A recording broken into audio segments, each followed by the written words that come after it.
Hello again. We are charting the higher octave with Aaron Lazar of the band The Giraffes. They're a Brooklyn band, and so happy to have you on the show. I've been wanting to ask you because I know that there's a lot of stuff. Your band is pretty. There's a lot of energy on stage, right? So much energy, and I know that you did suffer. I don't know if you call it heart attacks, right? Um, Yeah, I've had like cardiologists tell me that it's a myocardial infarction or infraction. I don't know, whatever. Like they have different words for the different things, but yeah, it's a heart attack. It's ventricular fibrillation. So that's the bottom part of your heart not being able to close all the way. yeah. So that's the like drop dead thing. It's called sudden cardiac death. So scary. I I mean, didn't have much choice, so like just yeah. I'm I know, but how do you, I've been wanting to ask you this because I can't imagine, right? Like some people when they have this, they just don't want to do anything anymore, you know? I Uh, mean, I can't imagine that. Like I had my first series of heart attacks when I was, I think 27 or 28. So oh, I had my life ahead of me. And like I was extremely lucky to survive. Like only 2% of the people who have this kind of heart attack survive. I was just really lucky. I was returning a rental car. I was at a red light in Chinatown and I started to feel like I was passing out. And it just the tunnel went a lot further than it had ever gone before. Um, and apparently there was a detective coming off of the precinct, which was around the corner, coming off shift. My girlfriend was in the car at the time. I was going to drop her off at work. She called for help. He grabbed me. I started hitting him. I don't remember this, but eventually he got me out and started doing CPR and radioed for help. And there was an ambulance literally on the next block that showed up and defibbed me on the street. So that's wow. I'm alive. Oh my gosh. It happened 5 minutes before, 5 minutes later, I wouldn't be here. Yeah, and I'm sure your girlfriend must have been in a state of panic, you know? Yeah, she was freaking out pretty bad, but Oh she my God. she saved my life. So yeah. That was the first one. What was that? Was that prior to being in the, because I know you left the band and then you came Yeah. back. So was that sometime after or before? No, that was prior. That was while I was in the band, the first go around. So that was sort of like right right around the time when things had taken off for us and like we were sort of being courted by, I think we had just signed a record deal or we were about to sign a record deal. So we had some Oh. on the table. So, it was a busy time. Like none of us had any money, but it felt like we were moving, upward in the ranks. And then what happened to I know it's like three times, right? So when was the second time? I've actually had six, so I could Oh, go through the list. Actually the last song on the new record kind of lists it in the first verse, like a little bit tongue in cheek, but that's all relatively true. Like there's an element to truth to all of them. So first one was in the returning the car. I had another one later that day in the hospital that I do not remember. Apparently, I had a seizure as well. A few years after that, I had one while I was watching Leonard Nimoy show off his photos of large naked women on the Colbert Report. I remember just yeah. dozing off and going like, "Oh no, this is too funny. I don't want to fall asleep now." And then waking up on the floor, like kind of like, "Ugh." I had another one after that, after doing a little too much snow shoveling. And then I had a couple more after playing a show in Brooklyn where I was like, you know what? It's been a few years since I've had a heart attack. I can have that whiskey. I can smoke those cigarettes. And I went home and had two. Wow. So Let me ask you a question. Are you a Scorpio by any chance? no, I'm a Libra. I'm a You must have a Libra. very strong Scorpio on your chart because, they're about death and transformation. So, I mean, Hmm. somebody to escape death so many times. It's just so amazing. It's just mind-boggling me, you know? It's kind of like so.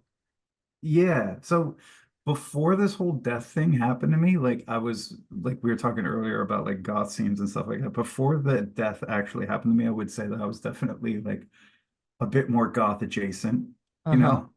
I had more goth tendencies. Uh-huh. Um, and then actually experiencing real death kind of made me go, "Oh, that's cute." You know what I mean? Like goth became like less Yeah. less beautiful. It became less beautiful, it became less dangerous, it became less exotic. It just sort of became like, oh, okay, all Yeah. right. You kind of transformed then. That's your transformation. Yeah, I guess. It was really one of the best things that ever happened to me though. So Really? survive. Yeah, truly, Oh yeah. truly, No, truly. I mean I can see that because then you appreciate life more, right? Yeah, yeah, yeah, Yeah, very yeah. much. Yeah, you Yeah. appreciate every moment and you don't take things for granted anymore. I mean, I'm No, not you saying still you you did. still do, but like it's like it's just a little bit harder to take things for granted. I still definitely take things for granted. Mhm. I remember coming out of it thinking like, oh, I'm going to be so happy for the rest of my life. I'm going to be thankful every day is like a gift. And sure, you can if you're like on good footing, but there's definitely times where you're like, what the fuck am I? Why am I here? This sucks. You know what I Yeah, mean? Like, you're such a mystery to me, I think, I mean, many people, if they knew this, they'd be like, what? How many times did he have that? And he's still doing it? And then when you do your live shows, how do you avoid? I mean, your band is you're rocking. You have so much adrenaline on stage, right? yeah, yeah, yeah. I mean, it's that I only ran into trouble with that one time. And so the way that I have a defibrillator implanted and the way that that works is it's basically like a calculator with like a battery in it. So it's not super smart. So if my heart rate goes too fast, it can't tell the difference between a fast heart rate and a heart attack. So it will like hit me. And that happened 3 times on stage in Chicago, because my heart rate was just going too high. I'd been going for it a little too hard. The settings were set a little bit too low for me because usually people who have this are like senior citizens or older folks. So I got defibbed 3 times. Each one of those is about 700 volts, I think they said. So, and I did hear years later from my doctor that, oh, you had three? And I was like, yeah. He's like, oh, no one ever lives past four. And I went, Oh my what? God. But Wow. he's like, yeah, four kills most people. And I was like, damn it. Wow. I guess Oh, you have a certain purpose in this life, you're not meant to leave yet. I mean, Yeah. Lord knows what it is. Maybe it's just taking out the trash and Oh no, you have a greater purpose. I wonder, it's so amazing, because I'm sure, I mean, has your doctor said, hey, you got to stop doing what you're doing, or they just say, No, actually, the doctors have always been very good with me. There's been a couple. There was one that said like, "Hey, you're gonna have to go on drugs someday. You're gonna have to go on drugs oh, someday, and so you're so gonna have you're to not slow down." taking any medication for that? No, no, no. Okay, It's purely electrical for me. So that's probably a good thing. yeah, yeah, yeah, yeah. It's No, it's better, awesome. Great. It's great. I've had periods where I've had to go on like some drugs. Like I had to go on a blood thinner for a period of time Oh and God. that's one of the things that like they say that you will likely have to go on later in life. So I had to go on a blood thinner for a period of time.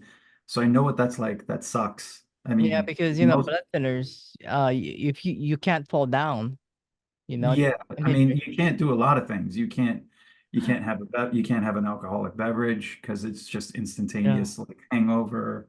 Hmm. You can't exert yourself a lot. You can't, it sucks. It really sucks. So I'm trying to take care of myself as best I can so I never have to go back on Yeah, I that. mean, you look great, honestly. You don't look like you have anything wrong. I mean, you look healthy, Cool. and Fooling you guys. Got it. Good.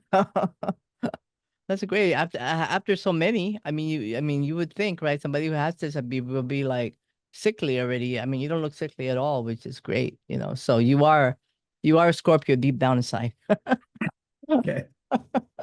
You've been in black. That's why I have Mhm. to ask.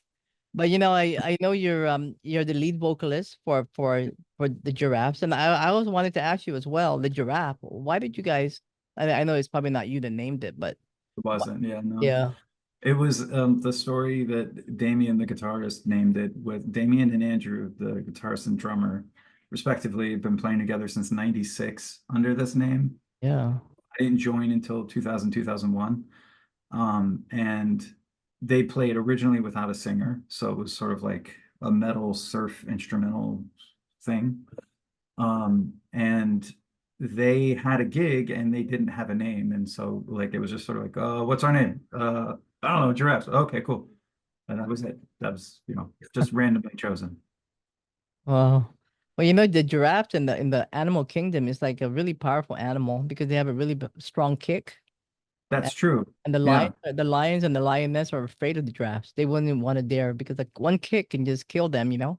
Yeah, So you've seen that video too. Like I've been sent that video a bunch of times. Like it's the slow-mo one of the giraffe just completely obliterating a lioness who's like trying to go for it. yeah, It's because those lioness can be really wild. That's why yeah, man. so this is totally like a band that you so that's why when I look at them like wow, giraffes, yeah, that's a powerful animal. Um so I know you guys had so many albums. I think it's the eighth. This is the eighth one now, right? I think, yeah. Yeah, the Yeah. cigarettes. So Yeah, just cigarette singular, but I mean, cigarettes too, whatever. so tell us about this new album. I know it's going to be released in September 27, Correct. which is pretty And we're soon. doing, yeah, yeah. It's coming up at the end of the month. It's done. We have the vinyl in hand. It looks good. Everything's good. So I'm excited to play the show, put it out. Excited for everyone to hear it. It comprises a bunch of songs that we have been writing and working on since the last record. Last record came out, I think 2019, late 2019. So we've been writing since then. And this is sort of like the COVID and post-COVID batch of songs. So some of it Oh, has, some references to that. Um, Also references to our lives, like growing a little bit older. The songwriting has gotten a little bit more cinematic and a little more, I guess, like interesting and weird. We're less concerned with being the most extreme. You know what I mean? We're less concerned with like being like super crazy punk rock. Go go go go go, uh-huh. because we're all dads basically now.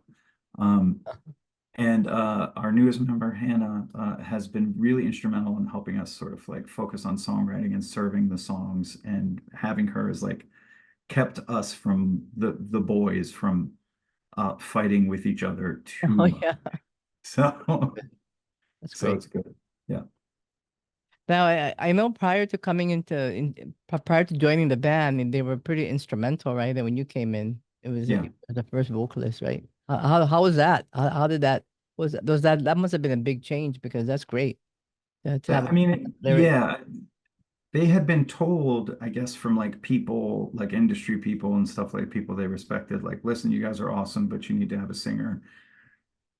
And they had resisted for years. They had actually it wasn't the Giraffes, it was like another group that the same guys were in. They played as a backing band for a period of time for Aesop Rock, who is sort of like that backpack rap guy who is famous for having the largest vocabulary of any rapper Oh, ever in history. And weirdly, I didn't know this, and I worked with him. We both had a crappy job at a photo gallery in Soho. Um, yeah, and he left to go on tour right as I was joining the band, and he went, "Wait, you are playing with the Giraffes now?" I was like, "Yeah." He's like, "They used to back me up." It's like, "No way." So small world. so when you came on board, were you kind of helping out with the songwriting? Yeah, so they had a handful of songs that like they had a not a handful, they had a bunch of songs that already existed, but they basically gave me their most recent batch. I want to say it was like 4 or 5 songs. Mm. And I took one of them that had no lyrics to it, and I was like, all right, what's this song? What do you guys want to make this song about? And they're like, I don't know, like soccer ball, the soccer riots, it's hooligans. All right, oh cool. All right. So then like within 30 minutes, like wrote out the lyrics for a song that became Man U. And that became like the big song off of the first record that got us like all the attention. And it literally took 30 minutes to do. And some of the other songs have come as quickly. Others have been protracted wars that have taken years to figure out. So Yeah, wow. It's not easy to write songs, I mean, right? Coming from an instrumental and then all of I a don't sudden, know. I mean, maybe, maybe not. I mean, It depends on how you do it. There's two general schools. Like one school is the I don't know, for lack of a better example, I guess like the sort of orchestrated Bob Dylan type thing, you know what I mean? Where you write out all the lyrics and then you try to find a melody to like sort of suit those lyrics, you know what I mean? Mm. And then there's the like the goofier Bono school where like you have the music and you just sort of go like blah blah blah blah blah blah blah until like words start to form. And we do it both ways. But more often than not, I find doing the blah blah blah blah blah blah blah, which for me is not really doing. I don't do that in practice. What I like to do is I like to get the instrumental music, cut it up, arrange it in a way that makes sense. Because typically Damien will put something together that has like 55 parts in it, you know, and it's 45 minutes long. Mm-hmm. So I'll cut that down into something that's like more song length. And then I'll sit there at the mic and I'll demo it and I'll usually do like hum a melody and then try to find some words that fit that melody and then record one line and then record another line and then just kind of piecemeal just one line after another, not really knowing where things are going, and then come back and revise and then harmonize. And before you know it, in a few hours, I have something. Mm. You So it's know sort of that, like automatic writing. yeah. So I know there's 7 songs in this album, Yeah. Cigarette. The last song, I wonder if that's is that song about you? Yeah, It's- that's the heart attack song. That's there's always one. Oh, really? Every song has one song about your heart attack? It kind of feels like it. I mean, I don't know if like it's Oh. necessarily that, but um yeah, this one seemed to make sense. It's half inspired by that. It's my story juxtaposed with there's this Russian novelist. Oh crap, I'm gonna forget his name, but he wrote a short story about Lazarus, like the character from the Bible. Oh yeah, yeah. And it is mwah, it's chef's kiss. It's like wonderful. It's like, you know, Mm. Lazarus was raised from the dead, but he doesn't die, and he becomes like this curiosity that all these like powerful men come to see as like, you know, almost like a freak show. But the minute that they look deep into his eyes, they become somewhat diminished and they get like really kind of depressed and they leave and they, you know, all their plans eventually fall apart until like he had his eyes gouged out by, I think Napoleon ordered his eyes to be gouged out because he couldn't stand to look at them. And Oh. he just wanders off into the desert. That's like this like rave. It's a wonderful, very, very Russian, very, very Oh, depressing goth okay. sort of story. Yeah, I yeah. love it. There's I'm for some reason I'm thinking the name of the poet you're talking about, but I can't seem to place it either. I know. Let me see if I can find it. Hold on a second. It's not Nobokov, is it? No, it's not Nabokov, but Nabokov was definitely like reading this guy. Okay. Leonid Andreev. Andreev. That's it. Oh, okay. Yeah. Leonid Andreev. Yeah. So I know the music of the Giraffes is it's also on video games from what I understand. Mhm. Oh. Yeah, it was in a few of those like Guitar Hero like games when those were like a big fad. Like Damien's a real shredder and he plays upside down and backwards. So Oh, um really? Wow. yeah, he's a Pretty cool. right-handed guitarist that plays left-handed guitars. Oh. So yeah, so his low string is up high and his high string is way up at the top of the neck. So all of his chord patterns are reversed from what everyone else's would be. So I don't know why, but I guess that makes for good video game content, you know. So Yeah, it does. Because I remember the Guitar Heroes, like they would show all that stuff. yeah, The record cover is beautiful. I like the thank color, you. but I see racehorses. So tell us about that. So that's for the single, that's for the shot, and Oh, that's that's a like single. Okay, that's okay. for the single. Yeah, yeah, yeah. The record, but all of the I did separate art, like I do the art for the band, so because like Oh, I went to art school. Um, so all of the different singles have different like sort of images behind it, but they're all that like red color with that like little white icon on top of it. And the images are sort of like references to the subject matter. of what's going on. So for the shot, the horses are a reference to, Oh, okay. some of the lyrics about like being a racehorse that gets taken out when it's no Yeah. longer winning the race. So do you guys have the cover of the album yet? Let me see. Yeah, we do. Oh, it's just it's the wave, right? Yeah, it's sort of like an Okay, okay, yeah. Oh, oceanscape. that's Yeah. nice. Yeah. Yeah, yeah, yeah. What's the inspiration behind like each cover? Why do you like the red theme, I guess? The red I mean, I love red. Me too. So that's like one of my favorite colors, that the particular kind of like slightly blue or red. Yeah, yeah, me Um, too. yeah, Like the but yeah, it's sort of like a bloody magenta or something like that. Um, but I don't know, I'm a visual guy. As a job, I work as like an art director, graphic designer, that sort of thing. So I've always been the person in charge of doing most of the like album cover stuff. For this one, I used a lot of AI to do stuff. And what I did is I told the AI to create things that were wrong, right? Like everything is like intentionally messed up. Like that's my favorite part of AI, is when it glitches and it does fucked up shit and it's not right.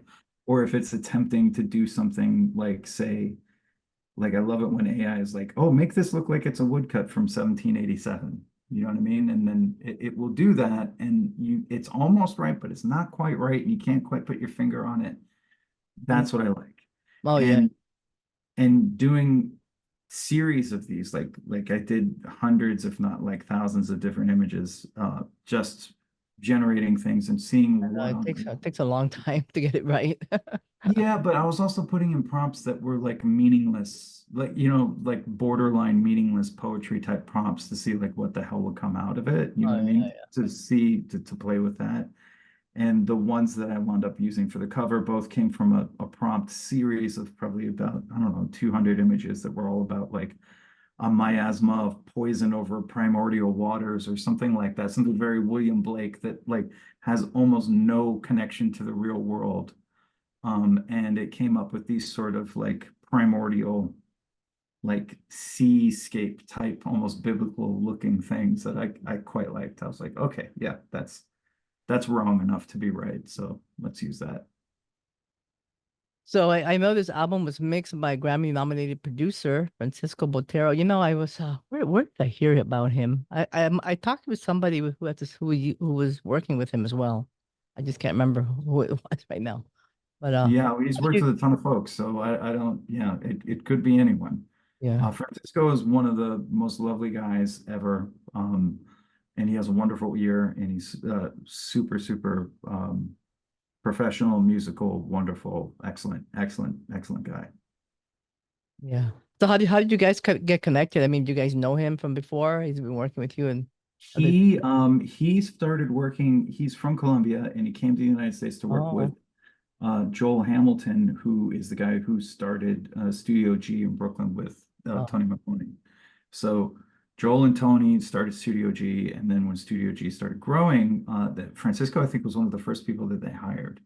And Francisco came from Colombia with his wife, and he started off as like sort of like the assistant, and he was like a metalhead, and we just became buds with him. And over the years, like we've wound up working with Francisco probably more than anyone else.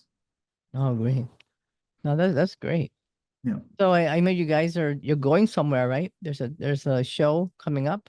Yeah, we have a show set up in New York, and that's going to be a TVI, which is, I guess, technically in Queens, but basically it's like Bushwick. There's a whole little industrial neighborhood there that apparently has a serial killer running around in it right now. Oh So no. yeah, so always go with a friend. But Um, yeah, so but that's the record release. And then we haven't put together any like big tour plans because Damien, our guitarist, is going to Canada to film a movie that he wrote. oh. So once he's done with that, then we're allowed to go play some shows again. You know, I really like how you put the art together, with I'm looking at one of them right now, and you have giraffe in one and you have cigarette in the other side, but there's a kind of what is the word? If you look at it at aesthetic, it's beautifully put placed correctly. Oh yeah, the You know, layout. just because giraffe has two F's and the cigarette has two T's, and I don't know if there's anything to do with it, but Yeah, yeah, yeah. Those things all have an impact. yeah. So I can see that you are what you are. You are the artist. Yeah, definitely an Yeah, artist. I mean, I'm an artist too in that regard. I can see things like that, and I appreciate it. thank So you. yeah, and then big shout out to Shameless Promotion PR. How did you guys get in contact with Shauna? She's great. I love Shauna. I'm trying to think who recommended her to us. I think it was Hannah Okay. recommended Shauna to us, and Hannah knew Shauna from, was it the Marty Wilson Piper? Oh yeah, Band? yeah, yeah, yeah. I think maybe that, or I don't know if Shauna ever did anything for what's his name? Brian Jonestown Massacre, maybe. Yeah, she did. Yeah, Maybe. she has. Yep. Okay, yeah. So it had to have been through Hannah. Okay. Oh, I'm really looking forward to the other songs. I don't know what they sound like, but I'm looking. Are you guys going to be releasing? And the 27 is just in a few weeks, but are you going to be releasing another single? Yeah, we do have another single that's out now. It's called Pipes. If you go to like Spotify or all of our things, you'll see that it's a little more raucous than the first one, than the shot. And this one has a video that I made with it. So yeah, that I bought one of those cheap little, like, the song is about, nominally it's kind of about like the Flint water crisis, but it's kind of the everywhere water crisis. I live in a very old house. I don't know if you can tell, but it's a very old house. We got a lead main coming into it. I grew up in a very post-industrial wasteland type of area. Um, None of this stuff is new to me. It's infuriating that like it still hasn't been fixed, and it probably won't get fixed. So Pipes is a song about that anger. Mm. And so the video, I got one of those like little endoscopes, and I went through a bunch of old pipes in the house, and elsewhere, and cut together like something that I think is very weird and off-putting, but also painterly, and I'm proud of it. Yeah. Oh. Um, anything else? Are you guys gonna? Do you guys have any plans for the next album? I know it's just we haven't released this yet, but Yeah, no, we have a batch of songs that we are working on, that there was a few that I wanted to include on this that they're like, nope, nope, we're gonna save it for the next one. So we probably have like about 4 or 5 songs ready to go for the next one. So I don't think people will have to wait as long for the next one to be ready. what are some of your inspiration? How do you get inspired to write something? I don't know. I mean, I honestly don't know. It's just sort of like whatever grabs me. Sometimes it's like the shape of like whatever I'm muttering, and that suggests a word, and then that word sort of begins to suggest a narrative. Other times there's like I know there's things that are really bothering me. There's typically the majority of the lyrical content of the songs that I write in the drafts, especially, but in other bands also, I tend to write about my anxieties and fears and the stuff that I'm afraid of. Uh, and I have a hard time writing about the things that I'm happy about. Mm, So yeah, so my subject matter tends to skew towards the darker end of things. And frequently I'll be speaking through a character that is usually an unreliable and thoroughly icky person. do you get worried that you might have another episode, or do you kind of prepare, I mean, I will have another episode. So you but yeah, you I mean, sure, it's scary. Like I have 2 young children, you know what I mean? So like I'm doing everything I can yeah. to stay as stable and as healthy as I can. And because I don't want to leave them. I'm here, Yeah. you know. Well, I really admire you for doing what you're doing, and you have so much life, you have so much zest in you, and I think that's the key, just being happy and just being never giving up.